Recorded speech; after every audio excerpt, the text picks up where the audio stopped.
we're gonna go over a few do's and don'ts and how-tos, tips and tricks of how to install your hybrid bottoms-up system and attach it to your Kegerator. So you can see we've got our little makeshift counter set up for illustration purposes here. One of the most important things to keep in mind when you're deciding on where to put your bottoms-up dispenser is that you have 3 inches of space between the bottom of the counter and whatever is going to be below it, whether it be the Kegerator itself or whatever else, whatever other appliance or shelf, whatever you have under there, you want 3.5 inches of space. The next thing to keep in mind, and this is the most important probably, is that you've got 6 feet of line here. You cannot cut these lines. This has everything to do with what's called keeping the system in balance. So you have 6 feet of line, and that's also illustrated by the connectors are already in here. You will want to cut the hoses inside the cooler to get it to the right length. Do not cut these or you'll mess things up. Oh, you can cut this one, don't cut these. These are the beer lines, don't cut them. Okay, so to get started, you're gonna have your spot you picked out, and this is called your centering flange, right? This is what the dispenser sits around to hold it square and true to the counter. You'll see it's got 2 strips of double back adhesive on both sides. Those are purely just to hold it in place while you silicone around it. So you're gonna stick it down to the counter. You're then gonna take your blue masking tape and run tape all the way around it. And then you're gonna take your silicone and run a bead of silicone all the way around it. And then you're gonna wet the tip of your finger and smooth that silicone down into the crack, making sure that there is no residue left on this flange because it fits rather snug to the dispenser. So you wanna make sure that's nice and clean. And then before the silicone dries, grab the corner of the masking tape and peel that masking tape up. That way you've got a nice, clean silicone seam. You're gonna wanna let that sit for the recommended cure time written on the back of this here. Then we're gonna take our dispenser and we are going to, sometimes it helps to have a buddy. You're gonna run your lines up and under. We're about to start insulating the beer lines of the dispenser, but here's a tip before we do. So the dispensers can tip up to allow you to service the underside of them. And if you insulate your lines and run your lines with the dispenser in the down position, you can actually trap it into the down position and you won't be able to lift it to service it later. So what we do when we're doing installs is we tip the dispenser into the up position and we put the kickstand in, then we do our insulating of our lines and our routing of our lines and our routing of our drain line, just to make sure that we can get it into the up position. Sometimes you do have to finagle it a little bit. You'll have to close it and check back and forth to make sure you can hinge it open. But you definitely want to take that into consideration because when it comes time to service your dispenser and you can't lift it up, you're gonna really be swearing at yourself. We got our lines fished down through. So now you'll see that these aren't pre-insulated, and that's because if we were to pre-insulate them for you, it would be impossible to route this where you want it to go. So you take your lines and you want them to stay bundled, right? So you want it to be, you want to kind of get a feel, you want to get a feel for where they're going, get them set, okay? That's going to be like that. And you need all 6 feet of line. So if you can make those connections anywhere, but the more line you have inside the cooler, the better your system's gonna perform. And that's because this cooling kit in here really only has so much cooling capacity because it leverages the cold air of the cooler to keep it cold. So if you get too far away, it can start to cause issues. So this is what we've decided here. This is gonna drape down like this behind the cooler. You see that? So once we've decided on our path, you're gonna take the electrical tape that is included. You'll take the electrical tape and you're going to just kind of get it temporarily secured, bundling it together.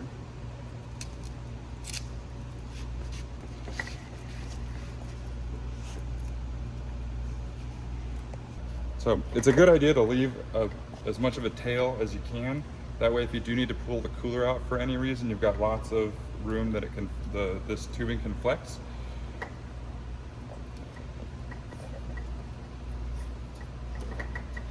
All right, So once we've got that, we're gonna then take the tin foil that is included in the kit.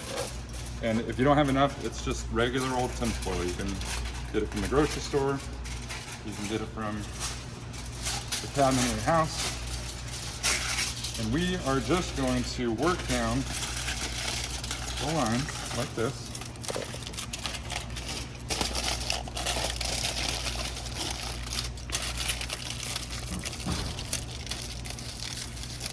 Make sure it covers it real good. And this helps transfer the cooling all around the beer lines.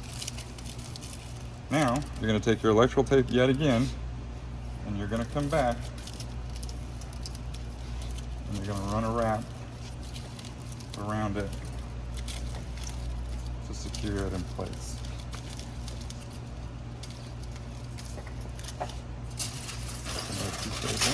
And it can be just little chunks, kind of piled together. It doesn't have to be all one piece.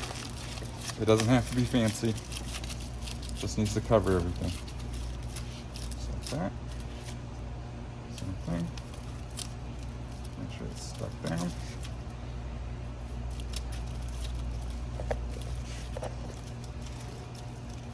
Like that. Okay, so now we've got this secured. I'm not going to do the whole thing. But now we're going to take, you've got 3 rolls of this closed cell foam insulation tape. And you are going to you're going to make a nice wrap around here. And then you want this to be as thick as you can get it. So I like to do about a 1/3 overlap. So 1/3, 1/3. See how about a 1/3 is sticking out right there? And if you can't for whatever reason, you can always do half and then come back and put another layer over it.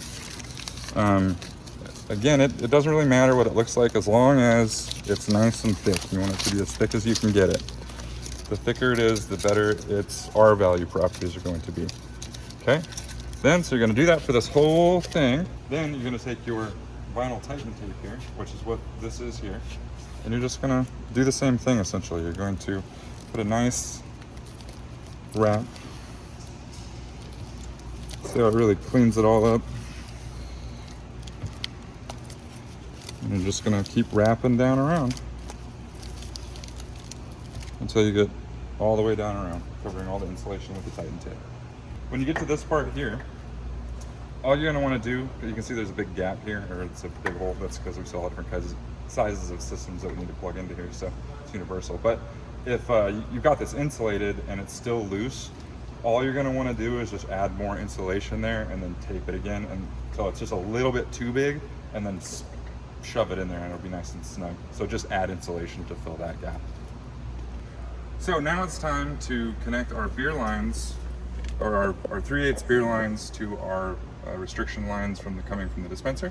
Everything's very clearly labeled and it matches to these. So you can see 4 to 4, just like that, right? You trim this back using these connectors. So to illustrate it out here where we can see it, you're just going to cut it to length, boom, and you're going to make sure you put your hose clamp on first. You'll be swearing at yourself if you forget.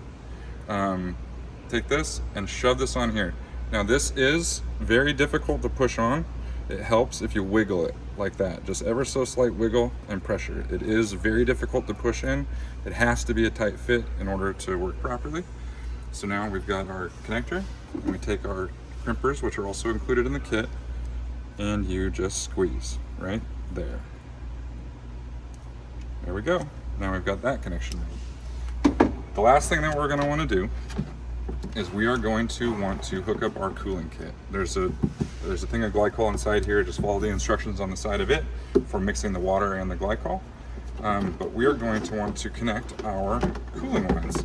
It doesn't matter which cooling line you hook to which cooling line, and you can tell they're this cooling lines because they match. They're both braided material. You can hook either one of these to either one of these, and it doesn't matter. And it's the same method. So there's crimps that are the same as or they're different size. They're labeled. You just slide them on and you squeeze them with crimpers, just like that. Then you want to run your wire out the side of your cooler, and plug this into the open port on the underside of your bottoms up dispenser. Once we've got our glycol kit plumbed, we can then run the wire that powers the pump out the side hole here. And it comes up, goes under the dispenser, and just plugs right here into the right-hand side.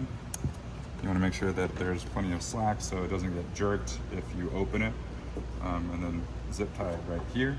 Same with the power to the dispenser. You're going to find a place to mount your power supply. And then run this wire down to it. Again, zip tie it right there just to make sure it doesn't jerk out of the socket when you tip it up. And yeah, we're in the home stretch. All that's left to do now is run the drain line. So drain lines are unique in absolutely every scenario. So we've got you lots of drain line here, and we've got 2 90s and your drain line clamps. That should get you through just about any scenario that I can think of. All right, we're done with everything. We've got our lines ran, we've got everything insulated, we've got our cooling kit hooked up, we've got our power ran, we've got our kegerator plugged in, we've got our dispenser plugged in. Now it's time to drop the hood here.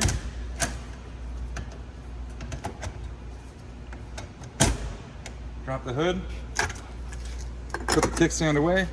We want to hook up our kegs, we want to hook up our CO2. We want to check all of our pressures, make sure they're set to what the stickers say they should be set to. We want to make sure all of our gas valves are on, and I think we're ready to start drinking.